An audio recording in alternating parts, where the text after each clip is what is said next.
بالعالمين والصلاة والسلام على أشرف الأنبياء والمرسلين وعلى آله وصحبه أجمعين. اللهم ارزقنا فهم النبيين وحفظ المرسلين وإلهام الملائكة المقربين. اللهم يا فتاح يا عليم يا فتاح يا عليم افتح لنا ذريتنا معرفة العلم فإنك أنت علام الغيوب. صلى الله على سيدنا محمد نبي الأمي وعلى صحبه وسلم walhamdulillahi rabbil alamin. Para jemaah yang dirahmati oleh Allah Subhanahu wa taala. Alhamdulillah kita bersyukur kepada Allah yang telah menganugerahkan kepada kita nikmat iman dan Islam, nikmat sehat wal afiah dan keberkahan umur, dan nikmat yang terbesar dimudahkan langkah kaki kita menuju masjid ini untuk melanjutkan daripada ta'lim kita, kitab Kifayatul Asqiya wa Minhajul Asfiya yang dikarang oleh Sayyid Bakri Ibn Sayyid Syata Ad-Dimyati. Salawat dan salam kita sampaikan dan kita haturkan kepada junjungan kita Nabi besar Muhammad sallallahu alaihi wasallam, yang mana beliau Rasulullah telah membawa kita dari jalan yang gelap gulita menuju jalan yang terang menerang yang disinari oleh iman wal Islam.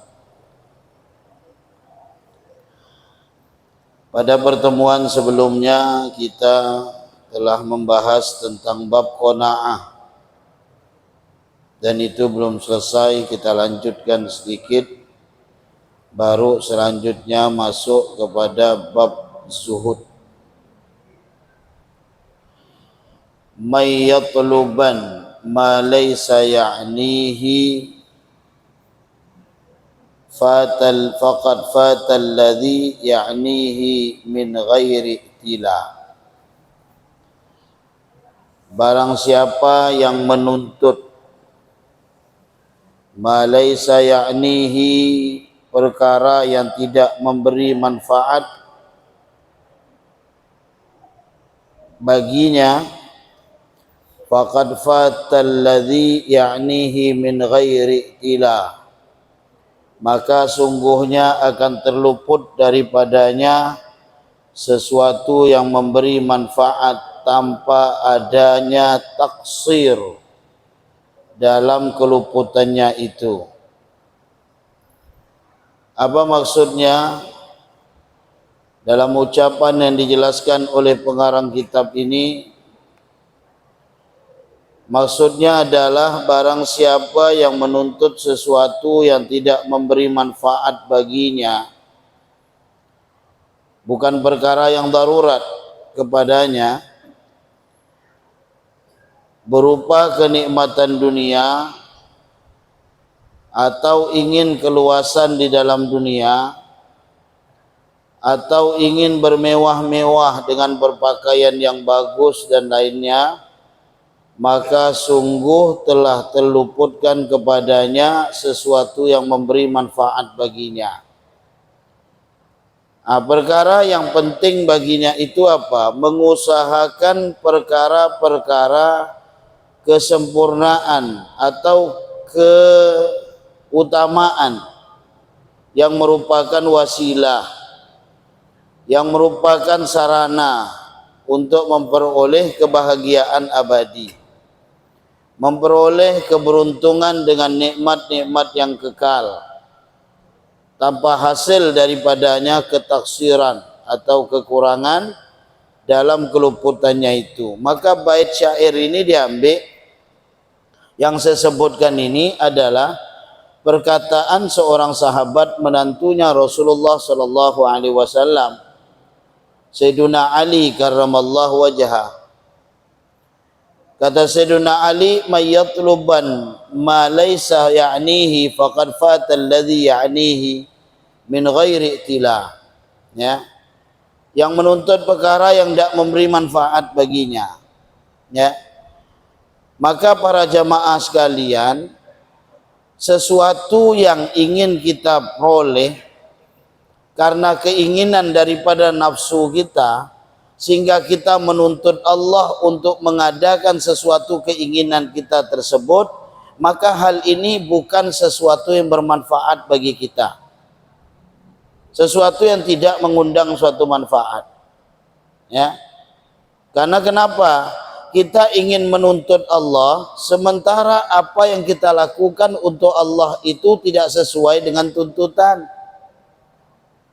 Kalau orang tua menuntut anaknya suatu hal yang wajar, karena apa yang dilakukan oleh orang tua kepada anaknya tidak mampu untuk terbalas walaupun harta segunung dunia. Tapi kalau anak nuntut orang tua itu tidak wajar, gitu Pak. Ini perumpamaan. Jadi kalau Allah mau menuntut hambanya dengan melaksanakan suatu kebaikan, itu wajar. Tapi kalau hamba mau menuntut Allah dengan kebutuhannya atau ingin sesuatu keinginannya yang luas, itu tidak wajar. Ya. Kenapa? Karena berjalannya seorang hamba itu hanya dengan dua, kudrah dan iradahnya Allah. Kita jalan dengan kudrah dan iradahnya Allah. Kuasanya kita karena kuasanya Allah. Kehendak yang kita miliki karena kehendak Allah. Kalau kita sudah sadar bahwa kudrah dan iradah itu adalah milik Allah Subhanahu wa taala, bagaimana manusia bisa rakus dengan dunia? Bagaimana manusia bisa menjadikan dunia itu sebagai tempat sandaran hidupnya sehingga melalaikan bagi dirinya untuk akhirat? Nah, ketika seseorang itu sudah menyadarinya, maka ketika sesuatu yang bukan menjadi haknya dan itu tidak ditakdirkan oleh Allah untuk dia miliki, maka dia tidak akan pernah berkeluh kesah, apalagi menyalahkan Allah Subhanahu wa taala. Karena andai kata sesuatu diberikan oleh Allah tidak sesuai atau tidak ada niat atau tidak adanya suatu keinginan bagi kita, tapi bagi Allah itu bisa mewujudkannya. Bisa mewujudkannya. Artinya para jamaah sekalian, kalau qanaah itu sudah kita simpan di dalam setiap langkah kita, maka kita mulai melangkah dengan nikmat yang diberikan oleh Allah Subhanahu wa taala untuk sesuatu yang mengandung dalam suatu manfaat bagi kita. Kita tidak dilarang untuk mewah-mewah, silakan. Kita tidak dilarang untuk menggunakan sesuatu yang mahal, silakan. Ya. Tetapi yang menjadikan masalah ketika sesuatu yang mahal itu sampai merusak hati kita. Sampai merusak hati kita. Ini yang menjadi masalah. Tapi kalau kemewahan yang kita miliki hanya sebatas genggaman saja dan kita sadar bahwa ini adalah kepemilikan Allah Subhanahu wa taala, maka tidak menjadikan masalah kita menggunakan sesuatu yang mewah tersebut, ya. Sehingga kita jangan heran kepada seseorang yang diberikan oleh Allah kemewahan kemudian memanfaatkan dari kemewahannya. Silakan. Tapi jangan sampai langkahnya hanya dunia saja tanpa adanya suatu perjalanan bagi dirinya untuk akhirat. Padahal perjalanan akhirat itu adalah abadi, sedangkan dunia itu adalah sesaat. Gitu. Jadi mau ngetes kita itu qanaah atau enggak, lihat ketika sesuatu yang kita miliki itu hilang ada di hadapan kita. Ya. Sendal antum punya mahal, baru beli. Tiba-tiba hilang. Kalau ketika hilang itu tampak dari wajah antum keridhaan, sadar bahwa ini adalah milik Allah, maka pada saat itu kita sudah berhasil untuk melakukan qanaah. Dan ini para jamaah ridha dengan apa yang diberikan oleh Allah, kemudian diambil kita ridha, pada saat itu Allah akan mewujudkan sesuatu yang lebih dari apa yang kita miliki saat ini. Itu tidak lama. Kalau orang ridha, apa yang dimilikinya diambil hilang, tidak lama balik lagi. Ya. Karena kenapa? Ketika seorang hamba itu ridha, maka ridha tidak akan mungkin lewat nafsu. Ridha tidak akan mungkin menjadi lintasan lewat lidah. Ridha tidak akan mungkin menjadi suatu lintasan lewat pandangan mata. Tapi ridha akan tersimpan di dalam hati seorang hamba. Dan ketika hati seorang hamba itu ridha, maka tidak ada halangan untuk penghubung antara dia dengan Allah Subhanahu wa taala. Ketika dia ridha, Allah akan mengembalikan kembali bahkan suatu yang lebih dari apa yang dia miliki pada saat itu. Ya. Ini tentang qanaah. Dan qanaah itu hubungannya dekat sekali dengan namanya zuhud. Ya. Zuhud. Perkara selanjutnya yang kita bahas setelah kita beberapa Sabtu membahas tentang qanaah, maka selanjutnya adalah zuhud. Selanjutnya adalah zuhud. Ya. Tema baru kita adalah zuhud setelah qanaah. Zuhud ini apa para jamaah? Zuhud itu ini wasiat yang ke-9. Kemarin kan udah ke-8 qanaah itu. Zuhud itu adalah, kalau bahasa artinya apa namanya, menyalahi sesuatu yang disukainya.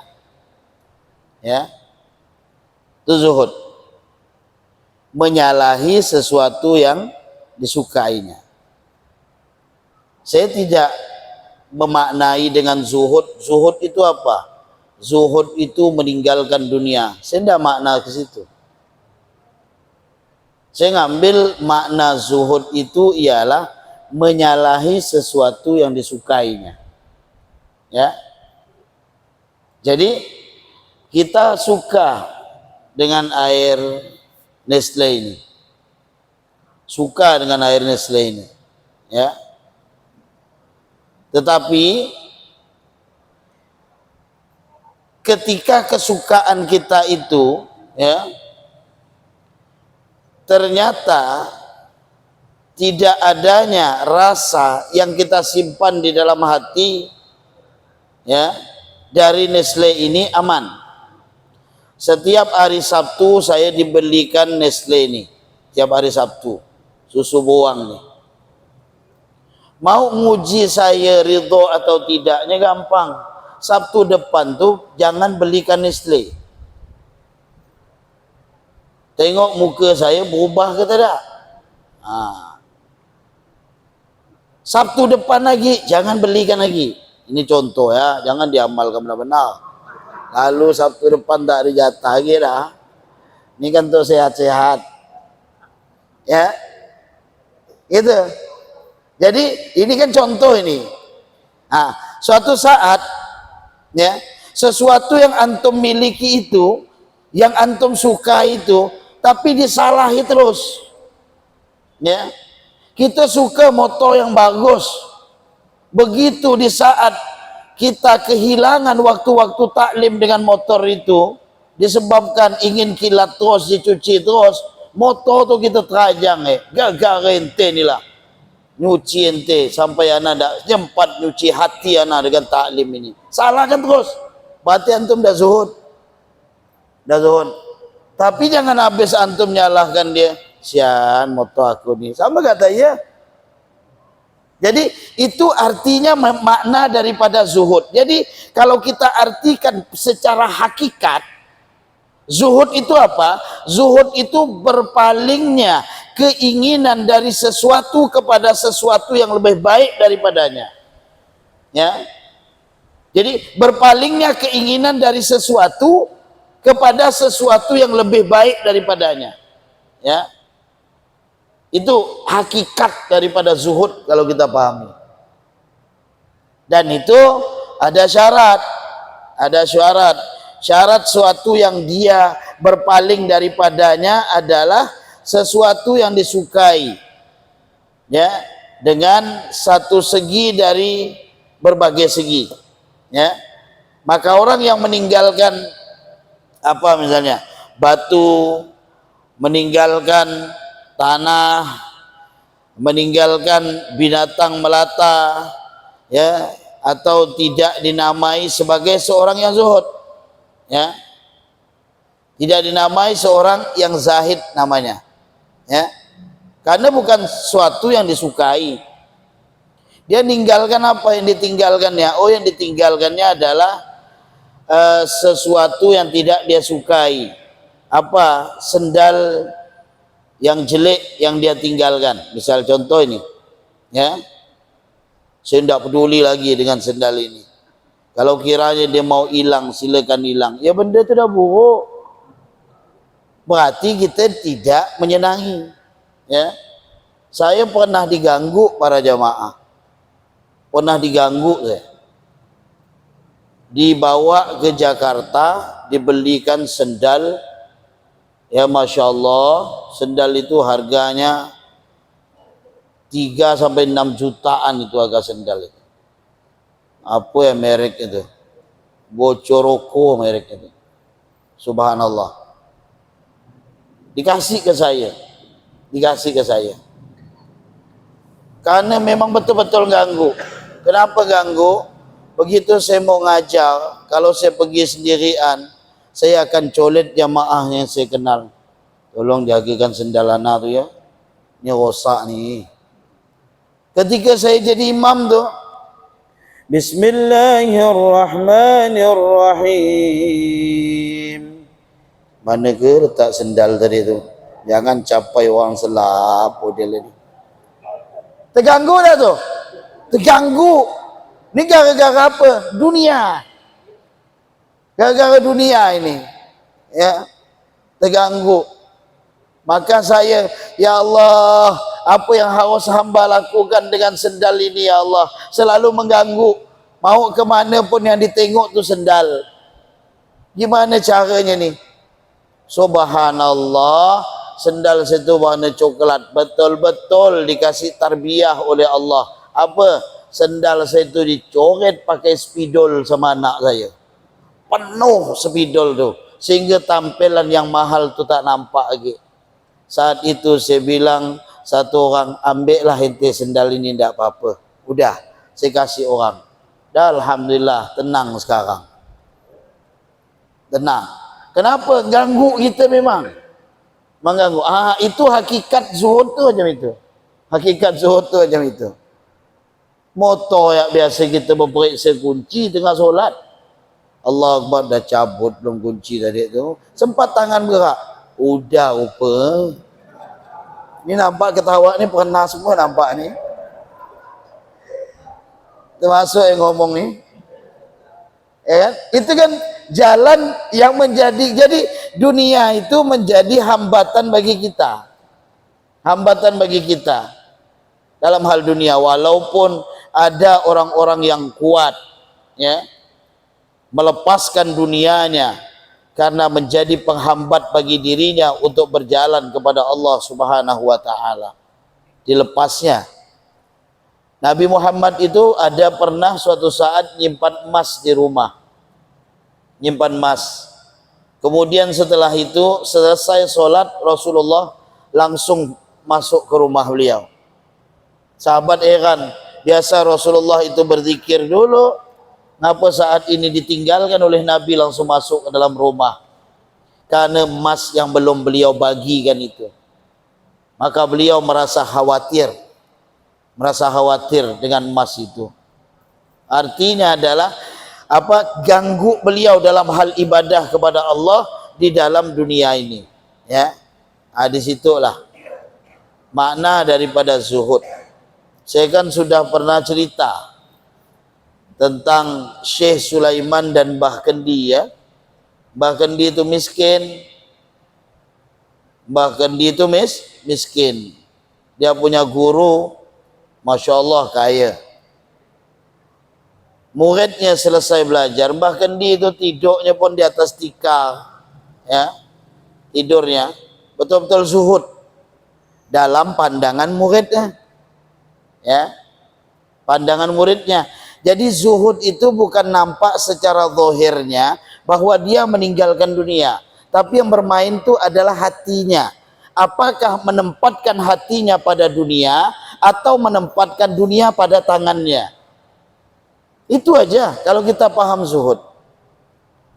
Maka subhanallah, ya, begitu selesai belajar sang murid, Mbah Kendi berkata, wahai muridku, silakan kau ngambil ijazah ilmumu kepada guru saya, namanya Syekh Sulaiman. Ambil ijazah kepada gurunya, ya. Sanad ilmu itu perlu para jamaah. Sanad ilmu itu perlu. Ilmu yang tidak sanad, maka dia akan belajar sama syaitan. Man ta'allama laysa lahu syekh fa syekhuhu syaitan. Yang belajar tanpa guru, gurunya bisa syaitan. Maka subhanallah, pergilah sang murid. Begitu pergi ke rumah Syekh Sulaiman, beliau heran. Nampaknya guru ni orangnya tak ada zuhud. Kenapa? Tengok guru saya Mbah Kendi itu, rumahnya yang kecil, tidurnya di atas tikar, luar biasa. Dia punya guru ni tak ada zuhud. Syekh Sulaiman itu sudah tahu bahwa muridnya pasti akan mengatakan dalam hati seperti itu, ya. Setelah selesai menyampaikan salam, wahai murid Mbah Kendi, ya, sampaikan salam saya ke Kendi. Tinggalkan dunia, jangan cinta dunia. Makin pening lah murid nih. Jangan cinta dunia. Ndak terbalik ke? Ndak ke Syekh Sulaiman yang cinta dunia? Sedangkan guru saya ini miskin, tidur di atas tikar. Balik. Berdatang beliau ke Mbah Kendi. Udah ketemu? Udah. Lalu apa kata guru saya? Wahai Mbah, beliau pesan, tinggalkan dunia, jangan Mbah cinta padanya. Lalu Mbah Kendi bilang, benar kata guru saya. Diambilnya kendi itu dipecahkan. Wah, tahu enggak? Ini kendi ini, kalau saya dah berjalan, lupa balik lagi saya cuma untuk ngambil kendi ini ya. Ini begitu bangun tidur yang saya tengok nih kendi inilah. Saya tidak rela kendi ini hilang daripada saya. Maka itulah guru saya mengatakan bahwa saya cinta kepada dunia. Oh, ke situ rupanya. Takut kehilangan sesuatu yang kita cintai, itulah dia. Seseorang yang tidak zuhud. Orang yang zuhud, mereka bukan berarti tidak boleh memiliki dunia. Miliki dunia. Tapi ketika dunia itu hilang daripadanya, sama seperti gembiranya dia ketika dunia itu ada. Walaupun hal ini berat. Berat. Kehilangan sesuatu sama dengan benda itu tak ada hilang, berat. Artinya ketika dia ridha dengan apa yang diberikan oleh Allah dan diambil oleh Allah, maka disitulah seorang itu sudah mulai berjalan kepada zuhud, ya. Kemudian syarat sesuatu yang dipalingkan dari keinginan kepadanya adalah bahwa dia lebih baik daripada suatu yang dia berpaling daripadanya, hingga keinginannya pun terarah kepadanya, ya. Barang siapa yang menjual dunia, para jamaah, menjual dunia dengan akhirat, maka berarti dia seorang yang zuhud terhadap dunia, ya. Ingat tanda kutip, siapa yang menjual dunia dengan akhirat, maka berarti dia seorang yang zuhud terhadap dunia.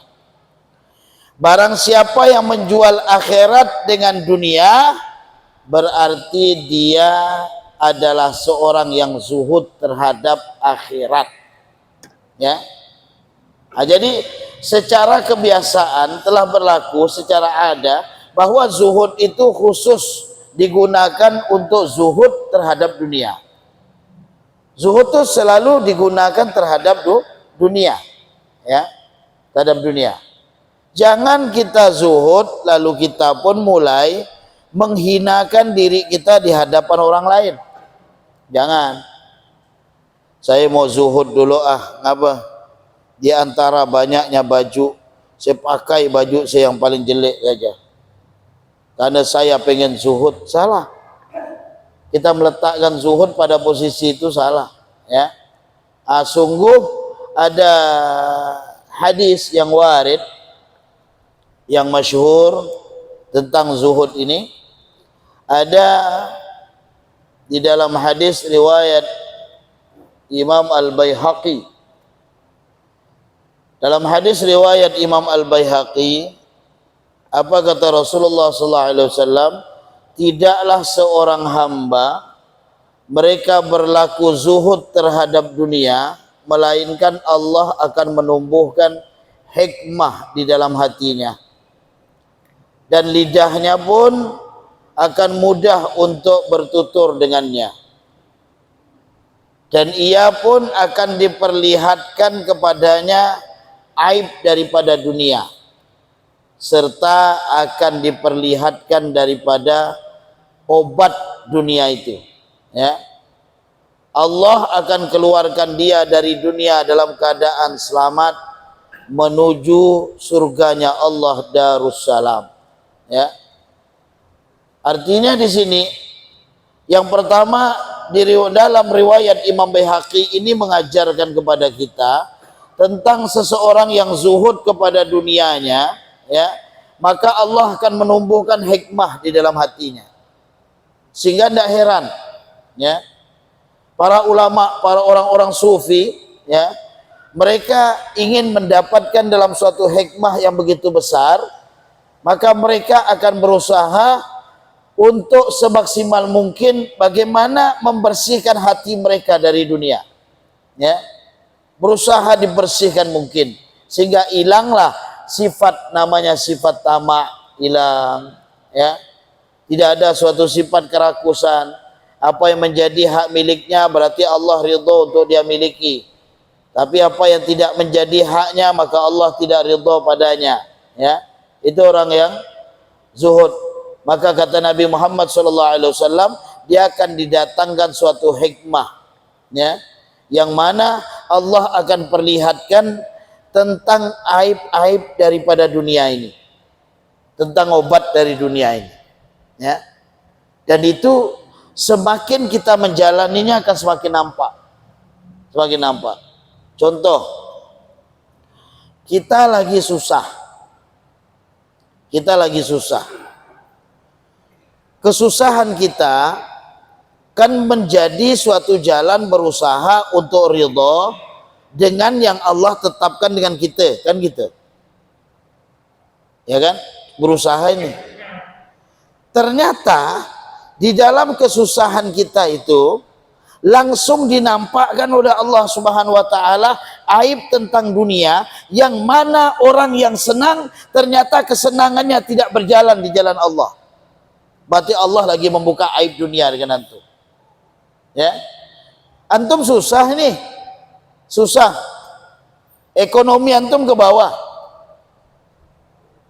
tiba-tiba Allah nampakkan ada orang yang ekonominya ke atas, ya, tapi tidak pernah menjadikan langkah di balik kelebihan rezekinya itu menuju ke jalan Allah Subhanahu wa taala. Berarti Allah sedang menampakkan aib dunia dengan antum. Kenapa? Mereka diberikan oleh Allah dengan kekayaan yang luar biasa, tapi tidak bisa menjadikan dirinya untuk dekat kepada Allah. Kita yang dalam kesusahan ternyata dekat dengan Allah Subhanahu wa taala. Di situ di antara hikmahnya. Allah nampakkan aib dunia itu. Itu yang pertama. Hadis riwayat Imam Baihaqi. Kemudian di dalam hadis yang kedua riwayat Imam Ahmad. Di dalam riwayat Imam Ahmad, ya, yang mana Rasulullah sallallahu alaihi wasallam di dalam sabdanya, zuhud terhadap dunia itu melapangkan bagi hati dan badan. Zuhud dunia itu melapangkan hati dan badan, ya. Sedangkan kecintaan terhadap dunia itu memperpanjang kegelisahan, memperpanjang kesedihan, ya. Tidaklah seorang hamba itu berlaku taksir, ya, sudah paham ya makna taksir, dah berapa kali pertemuan kita jelaskan, di dalam ketaatan kepada Allah, melainkan Allah itu akan menimpakan kepadanya perasaan resah, perasaan gelisah, ya. Jadi para jamaah sekalian, Nabi Muhammad SAW mengajarkan kepada kita bahwa, ya, zuhud itulah jalan untuk lapangnya hati dan badan kita, ya. Orang yang tidak akan pernah memiliki zuhud dan dia tidak menuju jalan kepada zuhud, dia pasti akan mengejar dunia dengan setinggi-tingginya, dan ketika dunia itu tidak dia miliki, dia akan kejar kembali, ya, sampai dia mampu untuk menghasilkan hasil daripada dunia itu, ya. Itu kan namanya dada tidak lapang. Saya ada satu orang, Masya Allah, orang kaya waktu itu, hadir di majelis, dia manggil ceramah waktu itu. Saya bilang, jangan kira orang kaya itu senang, orang kaya itu tak ada tenang, gelisahnya banyak. Saya ngomong tak ada nyinggung, cuma dia terasa kali, ya. Jangan kira sakit itu. Dia bangun mau tidur itu yang dipikirkan programnya dunia, betul tak? Mau tidur itu program dunia disusun. Bangun tidur program dunia. Subhanallah. Balik, saya diajak ke rumah. Ya, kita ke rumah. Dia pun bercerita.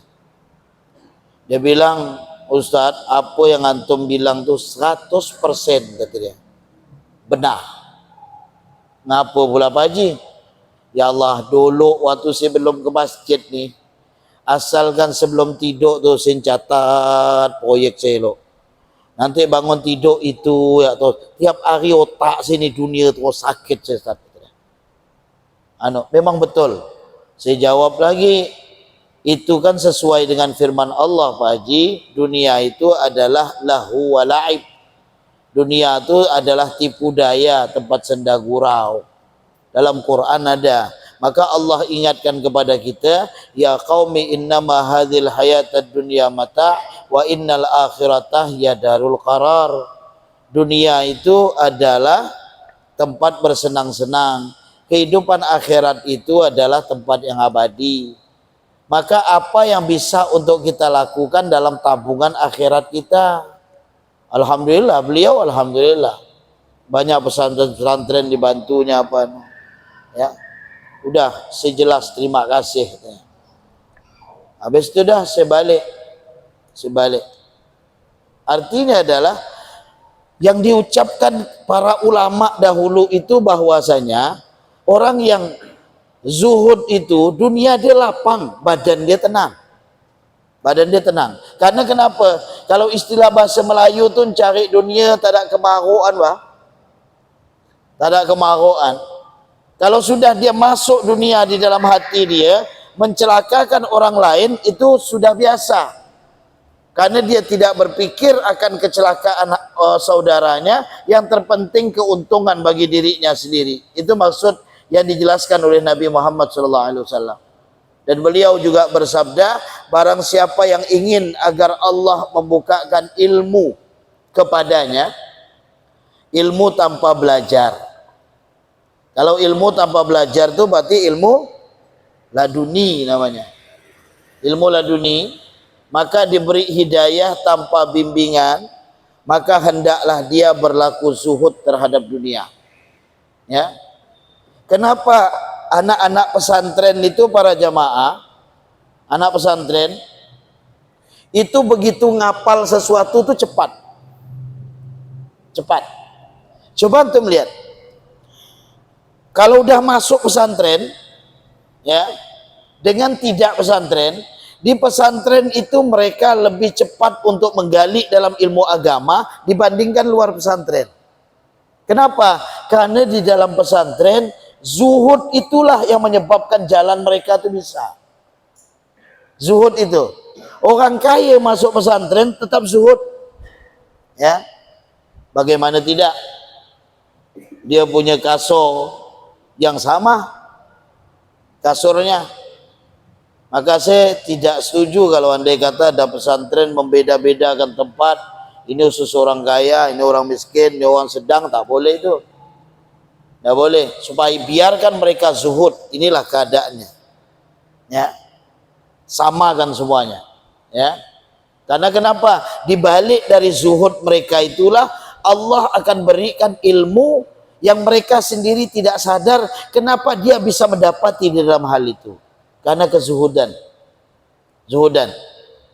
Maka jangan heran pesantren, Masya Allah, kita digempur bangun jam 3 subuh. Kemudian setelah subuh tidak bisa tidur, lanjut lagi ngapal. Setelah itu lanjut lagi belajar. Siang kita baru istirahat sebentar. Habis itu lanjut lagi. Malam istirahat jam 10, udah lanjut lagi. Begitu terus sampai belasan tahun. Saya merasa saya tinggal pesantren itu 12 tahun. Saya dalam pesantren. Ya, Masya Allah 4 kali saya masuk pesantren. Rasanya keadaan-keadaan pesantren itu udah kita tahu. Oh, di dalamnya pantas ketika Allah memberikan di dalam pesantren itu ilmu yang tidak diketahui, itu karena disebabkan zuhudnya yang ada pada santri dan ustadznya. Tapi begitu saya keluar dari pesantren, susah dah ngapal tak macam dulu. Dulu pesantren mau ngapal sebentar, ya, ngapal sebentar. Sekarang dihafal pandang lupa lagi, pandang lupa lagi. Karena kenapa? Zuhudnya kita udah mulai hilang. Maka di antara jalan yang dipermudah oleh Allah Subhanahu wa taala dalam mendapatkan suatu ilmu, di antara bagiannya adalah zuhud, ya. Dan sabda Nabi Muhammad mengajarkan kepada kita, apabila melihat seorang laki-laki yang telah diberikan sikap zuhud terhadap dunia dan sedikit dia menjadikan perkataan atau ucapannya, maka dekati dia, karena sesungguhnya dia akan menyampaikan suatu hikmah kepada kita. Maka apa kata pengarang kitab di dalam ucapan bait daripada gasidah atau syairnya, wazhad wa dha faqdu alaqati qalbika bil mali la faqdun lahu taku aqala. Beliau mengatakan, dan berlaku zuhudlah engkau. Zuhud itu adalah ketiadaan dan keterkaitan hatimu dengan harta, ya. Ketiadaan ada kaitan dengan harta, bukan ketiadaan harta. Niscaya engkau menjadi manusia yang berakal, ya. Jadi jangan habis dengar taklim ni lalu, saya mau zuhud dulu, semua harta dunia saya tinggalkan. Itu salah. Itu juga salah. Karena harta itu juga menjadi jalan untuk kita dekat dengan Allah. Bahkan akhir zaman ini, ya, lebih parah lagi. Saya pernah ceramah di ujung daerah Sambas, daerah Tran, jauh dari Sambas itu. Pertama saya pergi pakai motor begini, jalan itu pakai motor trail itu. Habis itu balik pakai motor air. Dari kota Sambas itu masuk lagi kira-kira 3 jam masuk. Selesai saya ceramah, waktu itu saya ceramah membawa hadis Rasulullah sallallahu alaihi wasallam, yati 'alan nasi zamanun yuhibbuna khamsan wa yansawna khamsan. Akan datang nanti suatu zaman pada manusia, dia cinta yang 5 kemudian lupa kepada yang 5. Yuhibbuna dunya wa yansawna al-akhirah. Dia cinta dunia, lupa kepada akhirat. Yuhibbunal mal wa yansawna al-hisab yaumal qiyamah. Dia cinta harta kemudian lupa kepada hisab di hari kiamat. Yuhibbunadz dzunub wa yansawna taubah. Dia senang dengan dosa dan lupa taubat. Yuhibbunal qusur wa yansawna al-qubur. Dia cinta kepada istana dan melupakan kubur. Yuhibbunal hayah wa yansawna al-maut. Dia cinta kepada hidup, lupa kepada mati. Selesai itu ada ustaz, namanya Ustaz Jauhari, tidak salah saya. Beliau nangis. Kenapa beliau nangis? Anak beliau pertama pindah agama. Anak ustaz ini pindah agama. Sudah saya pesantrenkan 2 kali, kata beliau. Saya letih. Ternyata dia cinta dengan satu orang laki-laki, yang menyebabkan kecintaan itu dia rela untuk melepaskan agamanya. Nangis tuh Ustaz. Yang kedua, ini perkara cinta ini Ustaz, kata dia bilang saya. Memang betul, perkara cinta ini kalau sudah masuk di dalam hati, sesat bagaimanapun pasti diikuti. Itu yang terjadi pada saya. Gara-gara anak saya cinta dengan orang non-muslim, saya pesantrenkan 2 kali. Dia lebih memilih pindah agama dibandingkan agamanya karena cinta itu. Jadi yang kedua, di kampung ini karena mereka cinta dengan dunia, dahulu ekonomi kami susah, 40% pindah agama orang Islam. Masuk misionaris, mereka membawa makanan, indomie, beras dan sebagainya untuk membantu mereka. Ternyata mereka tertarik dan kemudian meninggalkan agama Allah, masuk ke agama mereka. Itu disebabkan apa? Cinta kepada dunia. Maka kalau antum baca dalam kitab Al-Hikam, pertama kali pembukaan itu apa? Hubbud dunya ra'su kulli khati'ah. Kalau antum belajar Al-Hikam, pertama kali bab itu pasti yang dibuka ini permasalahan ini oleh Imam Ibnu Athaillah As-Sakandari. Apa kata di dalamnya? Hubbud dunya ra'su kulli khati'ah. Cinta dunia adalah kepala dari segala dosa. Kepala dosa itu ketika cinta dunia. Maka kita belajar, saya belajar, bapak belajar, ibu belajar. Tidak ada kita semua ini tidak belajar. Saya akui saya belajar. Ya, saya ini belajar, sangat belajar. Bahkan bapak ibu lebih mulia dari saya. Artinya apa? Kita berusaha untuk membersihkan sedikit demi sedikit.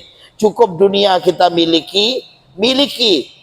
Tapi jangan sampai kita letakkan di dalam hati kita selain Allah Subhanahu wa taala. Itulah makna dalam ucapan kita la ilaha illallah. La-nya nafi. Kosongkan, tidak ada segala sesuatu di dunia ini. Tidak ada mempertuhankan selain Allah. Mempertuhankan selain Allah bukan kita menyembah selain Allah, tapi apa? Kita menempatkan posisi yang seharusnya ditempati oleh Allah, ternyata kita tempati makhluk di dalamnya. Maka ilaha itu kan dalam tasawuf namanya manfi. Dijelaskan manfi, tempat. Untuk kita menetapkan supaya tidak berpaling kepada sesuatu lain apapun, jadikan dia isbat. Apa itu isbat? Illah. Illah itu kan isbat. Allahnya masbit. Allahnya masbit. Kalau illah dan Allah berhasil untuk kita tempatkan dalam mengosongkan ketuhanan kepada selain Allah, maka pada saat itu kita benar yang difirmankan oleh Allah Subhanahu wa taala, wa ma khalaqtul jinna wal insa illa liya'budun. Ya. Di situ untuk mengosongkan kepada dunia itu. Artinya ternyata dunia yang tidak dimiliki oleh seseorang terkadang mendapat sesuatu yang menjadikan dia jauh kepada Allah Subhanahu wa taala. Wajar saja ada satu ungkapan, kadal faqru ayyakuna kufran. Hampir saja kefakiran menjadikan seseorang itu kufur, ya. Insyaallah selanjutnya kita akan lanjutkan, ini belum selesai ya. Belum selesai apa penjelasan yang diucapkan oleh beliau Sayyid Bakri ini, wazhad wadha faqdu alaqati qalbika bil mal la faqdun lahu taku aqala. Maksud dalam ucapan beliau adalah, jika engkau berlaku zuhud, niscaya engkau menjadi orang yang paling berakal.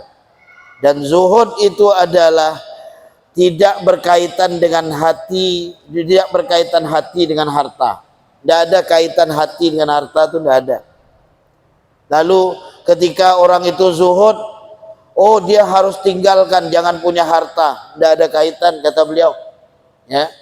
Dan jangan engkau mengira bahwasanya Nabi Sulaiman itu tidak zuhud. Kalau kita kaitkan hati ini dengan harta, kenapa orang tidak zuhud? Karena dia mengaitkan dengan harta. Berarti bagaimana dengan Sulaiman yang kaya? Nabi Sulaiman kaya enggak? Kaya. Luar biasa kekayaan Nabi Sulaiman. Ya. Lalu apa kita katakan Nabi Sulaiman itu tidak zuhud? Salah kita. Nabi Sulaiman seorang yang zuhud, seorang zahid terhadap dunia. Bahkan beliau orang yang paling zuhud di antara orang-orang yang zuhud. Karena kenapa? Beliau memakan roti dari gandum, namanya syair. Beliau memakan roti dari gandum dan memberikan makan kepada orang lain makanan yang lezat. Bukankah ini di antara tanda-tanda zuhudnya Nabi Sulaiman?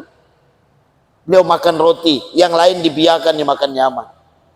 Maka Imam Junaid berkata, apa kata Imam Junaid? Zuhud itu adalah kosongan tangan dari memiliki dan kosongan hati dari menelek-nelek. Kalau bahasa gitu tuh. Jadi beliau juga berkata, zuhud adalah menganggap kecil terhadap dunia dan menghapus pengaruh dunia daripada hatinya.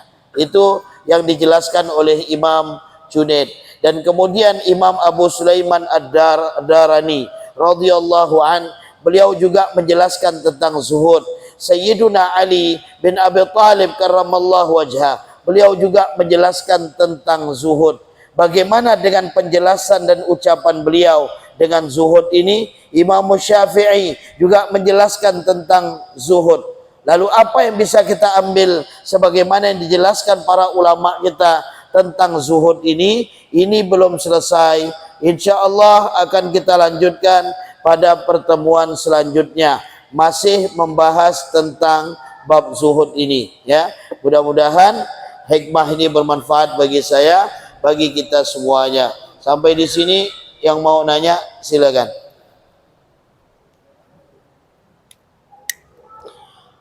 Besok subuh libur, ya. Masjid Ikhwanul Muslimin besok subuh libur. Karena jam 5 saya harus ke Tayan. Pagi ada ceramah di sana. Ya, libur besok. Gimana? Ya, Mi, fadhal. Apakah dengan zuhud ini dapat menggunakan dalam untuk berbuat taat kepada Allah? Yang kedua, zuhud itu apakah hidup dalam keadaan prihatin tapi tetap berharap? Yang ketiga, zuhud itu menjaga jarak dengan kedua alam kehidupan dunia.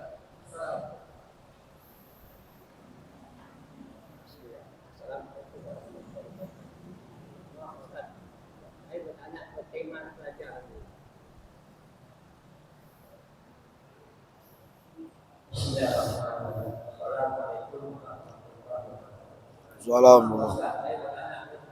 Assalamualaikum warahmatullahi wabarakatuh. Yang pertama, zuhud adalah menjadikan jalan kita untuk kepada Allah. Betul. Ketaatan kepada Allah itu dengan zuhud itu akan lebih meningkat. Ya. Ketaatan kepada Allah itu dengan zuhud lebih meningkat. Ada suatu kisah seorang raja yang meninggalkan dunianya karena melihat seseorang yang zuhud itu begitu tenangnya. Kenapa? Karena keadaannya dalam taat kepada Allah tidak dituntut tempat dan waktu. Ini yang menjadikan jalan. Orang yang zuhud, ketaatannya tidak dituntut dengan tempat dan waktu.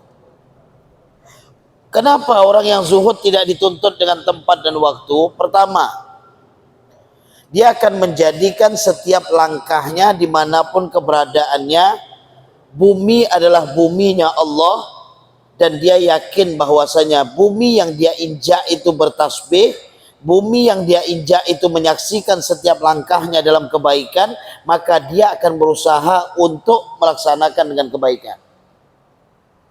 Sehingga orang yang zuhud itu bukan hanya kepada manusia dia takut, kepada hewannya dia takut. Kepada hewan aja dia takut. Kenapa? Dia khawatir jangan sampai sebab hewan ini menjadikan saya jauh kepada Allah Subhanahu wa taala. Orang yang zuhud tidak melihat waktu. Karena kenapa? Bukan dia yang mengejar waktu, tapi bukan waktu yang mengejar dia, tapi dia yang mengejar waktu. Kita ini kan waktu yang mengejar kita. Orang zuhud enggak, dia yang mengejar waktu. Sehingga jangan heran, Imam Syafi'i bisa mengkhatamkan Quran di bulan Ramadan 1 hari 2 kali. 1 hari 2 kali. Dan itu di dalam solat. Kiranya kalau logika antum mungkin mikir tidak masuk akal. Pikiran kita tidak masuk akal. Sayyiduna Utsman bisa solat 2 rakaat, 1 rakaatnya 30 juz. 2 rakaat 2 kali khatam. Secara logika kita tidak masuk akal. Tapi kenapa bisa? Karena beliau yang mengejar waktu, bukan waktu yang mengejar beliau. Itu zuhudnya seorang. Maka konsep di dalam zuhud adalah bukan kita meninggalkan dunia, meninggalkan harta tadi, tapi tidak menempatkan dunia kepada tempatnya Allah Subhanahu wa taala. Tempatnya Allah itu di mana? Qalbu. Orang yang datang kepada Allah tidak manfaat hartanya, tidak manfaat anaknya, kecuali dengan qalbun salim. Qalbu itulah menjadi pusatnya. Kemudian yang ditanyakan beliau, tanah punya siapa? Tanah punya siapa?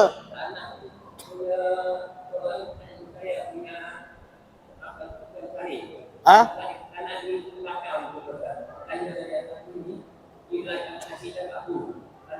Itu andailah tanah milik masyarakat umum,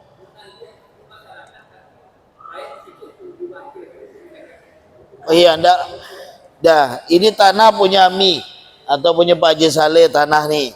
Saya bilang Pak Haji Saleh, saya numpang nanam, itu kan? Saya numpang nanam mangga sama kelapa ya Pak Haji Saleh. Udah. Kemudian hasilnya saya makan tanah itu, kelapa itu, mangga, begitu kah?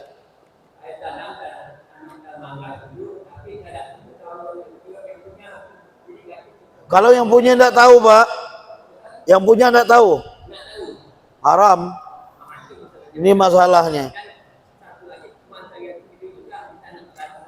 Tidak boleh, tidak boleh. Iya boleh, haram. Pemilik tanah. Dan ini terjadi kepada saya. Saya ada punya tanah itu tidak saya cek. Saya tanya, ada orang bilang, Ustadz ini tanah sudah ditanam orang, ada orang nanam ini, ya, udah nanam itu. Saya cek, saya bilang orang itu cuma lapor, saya tidak minta hasilnya, hasil ambil, udah tinggal lapor aja. Sampai sekarang orang tidak lapor. Saya bilang udah, saya ikhlas, kata saya. Untung jaga tanah saya, tapi jangan jadi pula tanah seorang. Ini salah.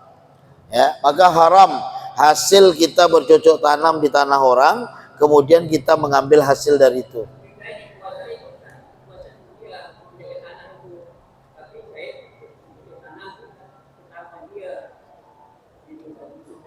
Iya,